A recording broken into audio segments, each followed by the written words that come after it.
Dépendant de suivi et évaluation de la mise en œuvre des recommandations des Assises nationales de la refondation a été à la rencontre des membres du gouvernement. Ils ont notamment présenté des outils dont ils disposent pour faire leur travail. Le Premier ministre apprécie l'approche et rassure de la disponibilité des départements ministériels pour faciliter le processus. Fousséni Tunkara. Le gouvernement, à l'écoute du comité indépendant de suivi et évaluation de la mise en œuvre des recommandations des Assises nationales de la refondation. Un exercice voulu par les comités pour partager les outils qu'ils disposent pour faire son travail de suivi et évaluation.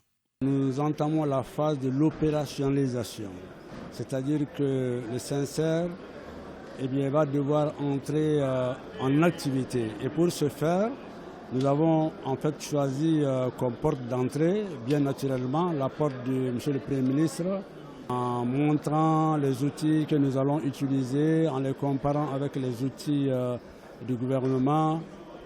Et ce n'est qu'après maintenant cette phase de collecte que nous allons analyser ces résultats et nous allons pouvoir mettre à la disposition du président de la transition et du peuple malien, évidemment, quelque chose qui va en fait leur servir d'apprécier si le gouvernement a bougé ou n'a pas bougé.